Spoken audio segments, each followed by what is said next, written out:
பக்தி ஒளி நேயர்கள் அனைவருக்கும் வணக்கம். நான் உங்கள் டாக்டர் ராஜ்குமார் சிவாச்சாரியார் பேசுகிறேன். எல்லாரும் எப்படி இருக்கீங்க? நலமா இருப்பீங்க நம்புறேன்.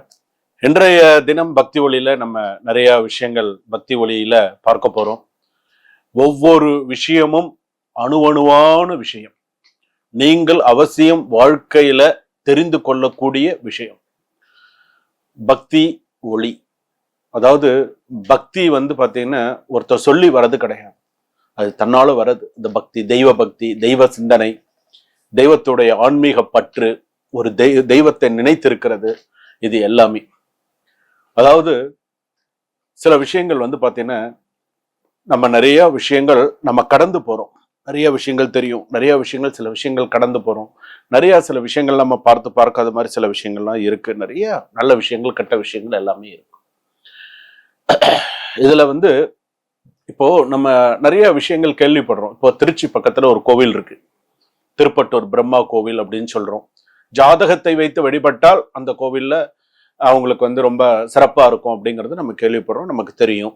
அப்போல விதியை மாற்றக்கூடிய நிறைய விஷயங்கள்லாம் நம்ம நிறைய கேள்விப்பட்டிருக்கோம்.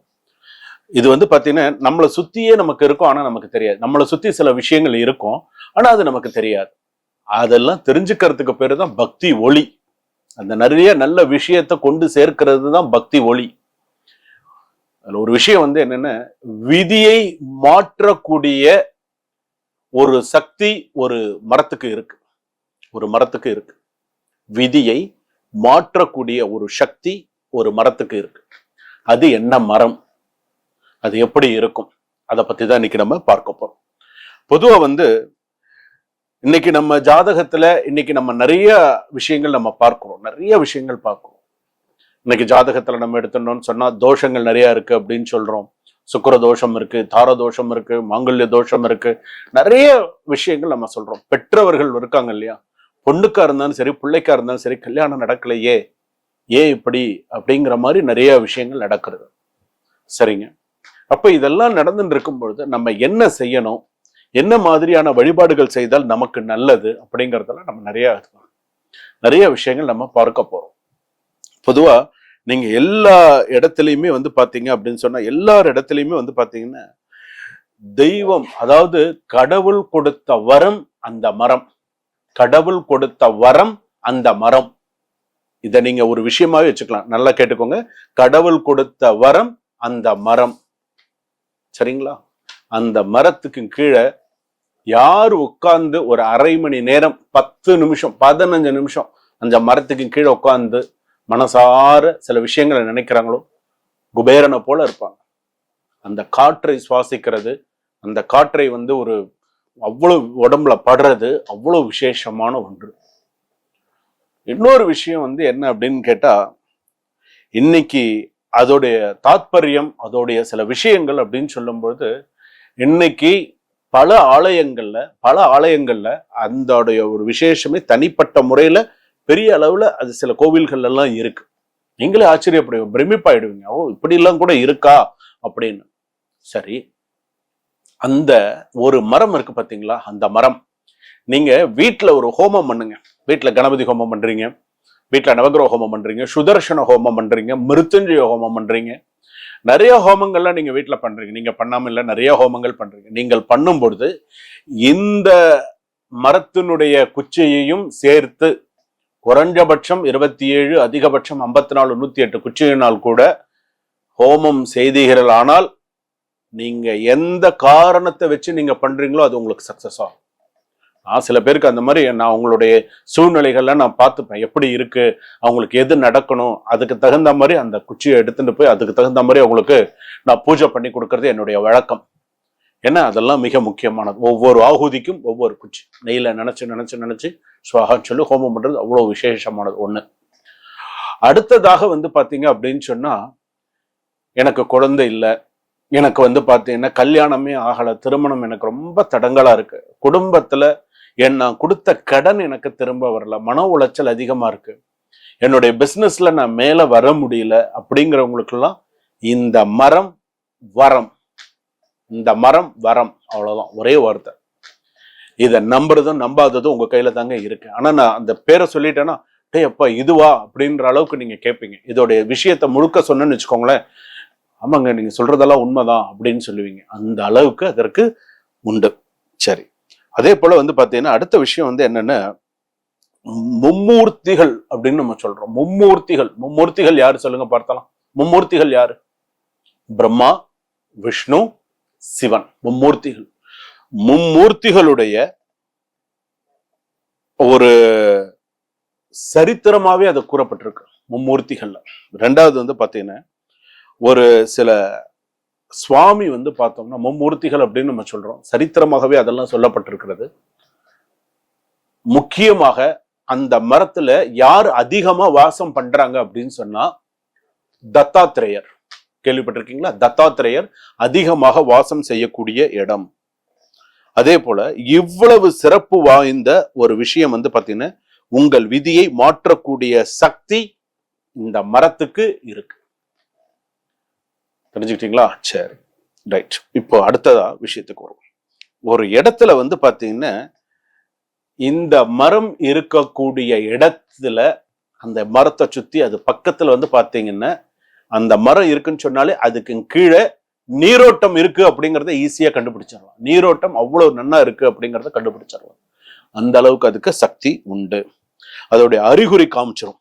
இந்த இடத்துல நீரூற்று இருக்கு, இந்த இடத்துல நீரோடை இருக்கு, இந்த இடத்துல நல்லது இருக்கு அப்படிங்கிறத கண்டுபிடிக்கக்கூடிய மரம் அந்த மரம். மரம் அல்ல, அந்த வரம் நமக்கு அது மரமாக இருக்கிறது. விதியை மாற்றக்கூடிய மரம். சரி, அடுத்ததாக விஷயத்துக்கு வருவோம். அடுத்ததாக இந்த தோஷங்கள் அப்படின்னு நம்ம சொல்றோம் இல்லையா? தோஷம் வந்து பாத்தீங்க அப்படின்னு சொன்னா எத்தனையோ பேருக்குங்க. நான் சொல்றது வந்து பாத்தீங்கன்னா சுக்கிர பகவானை கையில எடுத்துக்கோங்களேன். சுக்கிர பகவானை எடுத்துட்டீங்கன்னு வச்சுக்கோங்களேன், சில பேருக்கு நீச்சமா இருக்கும், சில பேருக்கு பகையா இருக்கும். ஏன் இருதார யோகம் வருது? ஏன் விவாகரத்து வரைக்கும் போகுது? ஏன் பிரச்சனைகள்லாம் நிறைய வருது? ஏன் தம்பதிகள் பிரிஞ்சிருக்காங்க? பிரிந்த தம்பதிகள் ஏன் ஒன்று சேரணும்னு நினைக்க மாட்டேங்கிறாங்க? அதுக்கெல்லாம் இந்த மரம் வரம். ஞாபகம் வச்சுக்கோங்க. சரி, இந்த மரம் எப்படி சுவாமி வரமாகும்? வரமாகும். எதையும் செய்ய வேண்டிய முறையில செய்ய வேண்டிய விஷயத்தை நீங்க செஞ்சீங்கன்னு சொன்னா அந்த மரமானது வரமாகும். விதியை மாற்றக்கூடிய சக்தி அந்த மரத்துக்கு உண்டு. நிறைய மரங்கள் இருக்குங்க. நான் நிறைய மரத்தை நான் சொல்ல மாட்டேன். அந்த ஒரு மரத்துக்கு அவ்வளவு சக்தி உண்டு. சரிங்களா? சரி, அடுத்ததா வந்து இந்த மரத்தை பத்தின விஷயத்துக்கு வருவோம். இந்த மரம் எப்படியாப்பட்ட மரம்? இந்த மரம் எந்தெந்த இடத்துல எல்லாம் இருக்கு, எந்தெந்த இடத்துல எல்லாம் அது முழுமையா இருக்கு அப்படிங்கிறத சொல்றேன். திருவண்ணாமலை மாவட்டத்திலே படவேடு ரேணுகா பரமேஸ்வரி அந்த மரத்துலதான் செஞ்சு வச்சிருக்காங்க. ஒண்ணு. அடுத்ததாக வந்து பாத்தீங்கன்னா புதுவையில பக்கத்துல வீராமப்பட்டினம்னு ஒரு ஊர் இருக்கு. அங்க வந்து ஒரு மீனவ கிராமம் இருக்கு. அந்த இடத்துல வந்து பாத்தீங்கன்னா கடல்ல மிதந்து வந்த அந்த மரத்தை செய்து செங்கேணி அம்மனாக வைத்து வழிபடுகிறார்கள் இன்னைக்கும். அடுத்ததாக திருமலையில திருப்பதியில தல தீர்த்தமாகிய குளத்துல கூட அந்த இது இருக்கு. ஸோ அவ்வளவு விசேஷமானது காஞ்சிபுரத்துல இருக்கு. அதே போல வந்து பாத்தீங்கன்னா இன்னொரு விஷயம் வந்து பாத்தீங்கன்னா ஒரு அந்த மரத்துக்கு அப்படின்னு சொல்லும்போது அவ்வளவு சில இன்னும் நிறைய சிறப்புகள் இருக்கு. சரி, இப்ப அந்த மரம் என்ன மரம்னு பார்ப்போமா? அந்த மரம் தான் அத்தி மரம். அந்த மரத்துக்கு பேர் என்ன மரம்? அத்தி மரம். ஒரு கோவில்ல பாலாலயம் பண்றோம்னு வச்சுக்கோங்களேன். ஒரு கோவில்ல பாலாலயம் பண்றாங்க. பாலாலயம் பண்ணிட்டு அடுத்து கும்பாபிஷேகம் பண்ண போறாங்க. அந்த பாலாலயம் எதுல பண்றாங்க? எந்த பலகையில பண்றாங்க? அத்தி பலகையில தான் பண்றாங்க. ரேணுகா பரமேஸ்வரி எதுல இருக்காங்க? அத்தி பலகை, அத்தி இதுலதான் மரத்துலதான் இருக்காங்க. அந்த செங்கேணி அம்மன் சொன்ன பார்த்தீங்களா, அத்தி மரத்துலதான் இருக்கக்கூடியது. இதெல்லாம் அத்தி மரம் அவ்வளவு விசேஷமானது. அத்தி குச்சியில நீங்க ஹோமம் பண்றது சாப விமோச்சனம். என்னது? சாப விமோச்சனம். அத்தி குச்சியில ஹோமம்ன்றது அவ்வளவு ஒரு சிறப்பானது. இந்த மும்மூர்த்திகள் சொன்ன பார்த்தீங்களா, நீங்க ருத்ரோகமம் பண்ணுங்க, மிருத்யுஞ்சோ, அந்த அத்தி குச்சி பண்றது அவ்வளவு ஒரு சிறப்பான ஒரு விஷயம். எத்தனை பேர் நீங்க அத்தி குச்சினால பண்ணிருக்கீங்க? அத்தி மரத்துக்கு கீழே எத்தனை பேர் உட்கார்ந்து ஜபம் பண்ணிருக்கீங்க? நான் நிறைய சில விஷயங்கள்லாம் வரும்போதெல்லாம் இந்த அத்தி மரம் எங்க பார்த்தாலுமே சரி அவ்வளவு ஒரு விசேஷம் தரக்கூடியது அந்த அத்தி மரம். விதியை மாற்றக்கூடிய மரம் அத்தி மரம். அத்தி பலகையில தான் எல்லாம் வரும். சரிங்க, எத்தனை பேர் அத்தி வரதர் கேள்விப்பட்டிருக்கீங்க?